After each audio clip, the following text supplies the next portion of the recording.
This is not financial advice, not legal advice, for entertainment, educational purposes only, and anything I say is my opinion. Please don't make any financial decision based on anything I say in these videos. That being said, hit the like button, subscribe button, all that YouTube algorithm stuff so you get the videos I put them out. See that I'm thinking, see, man, analyzing that data. But like I tell every day, the data they release us is false. It may give us a false narrative of the market so we can make bad trading decisions. Listen, the letters keep coming into the courts, and that is a beautiful thing in my opinion.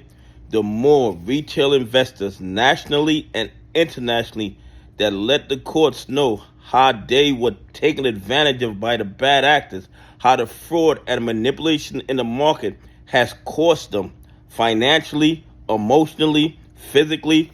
I think that is great, not only for the lawsuit, but for the whole movement as a whole. Okay, because 3 years ago they were saying that we were conspiracy theorists. 3 years ago they were claiming that we had no idea what we were talking about. And look at us now, 3 years later. We got the case before the judge. We got investors nationally and internationally letting the courts know that they were robbed by these market manipulators. You got Elizabeth Warren. You got Senator Waters. And they are arguing that the SEC is not doing their job. But today, we got a celebrity who sent a letter. And the letter is from Bubbie Gunter, who you guys know as CSI.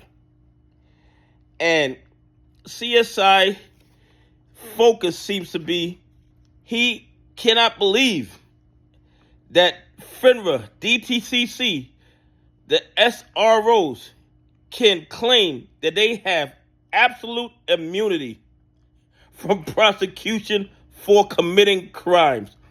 What these FINRA and DTCC defendants are claiming is that they, as SROs, can never be prosecuted for breaking the law, that they can rob retail investors and pension funds and institutions that follow the law whenever they want, and they can never be held accountable in court. It is an absolute crazy assumption, but that is what they're claiming. And here's what CSI said. Oh, excuse me, Bubbie Gunter. Here's what Bubbie Gunter said. The case at hand, and this letter in particular, involves Citadel Securities and the self-regulatory agents that would claim immunity from this case. I have to admit, Your Honor, when I read FINRA's motion to dismiss, as well as the other SRO motion to dismiss, I had to laugh. How absurd are their claims of absolute immunity against any civil or criminal prosecution for any crimes they may have committed in the past, crimes they may be currently committing, and absolute immunity from any crime they may commit in the future. It is absolutely crazy. And then Mr. Gunter says, what rational person could possibly interpret a self-regulatory rule in such a way?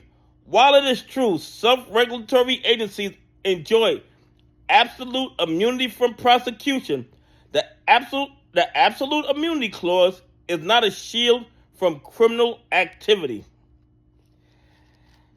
And then Mr. Gunter goes into the fact that how to best explain the SRO immunity clause can be found in this case.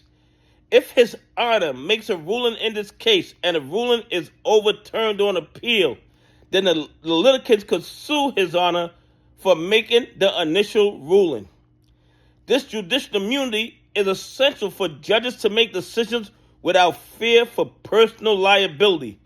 Similarly, SROs enjoy this kind of immunity to ensure that they can perform their regulatory functions without the threat of constant litigation. This immunity is crucial for maintaining the integrity and independence of both the judiciary and self-regulatory organizations. However, Judicial immunity does not protect against criminal acts. If it were discovered that His Honor had taken a bribe to make that ruling, he would be held accountable and prosecuted for such illegal conduct. This distinction is crucial.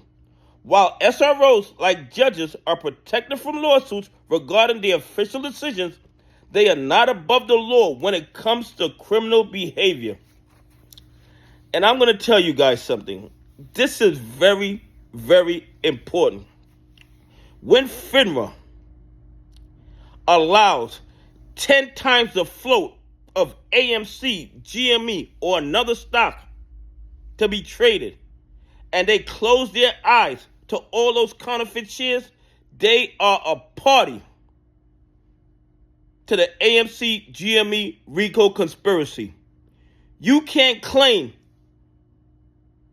absolute immunity when you're engaged in conspiracies to commit criminal acts, RICO conspiracies that violate our antitrust laws, conspiracies that rob retail investors, pension funds, and institutions that follow the law. Anyway, guys, keep the letters coming in. The more people that let the courts know how they were affected by these bad actors, I think the better it is for the community as a whole. Anyway, have a great day. God bless. And I appreciate y'all on this journey with me.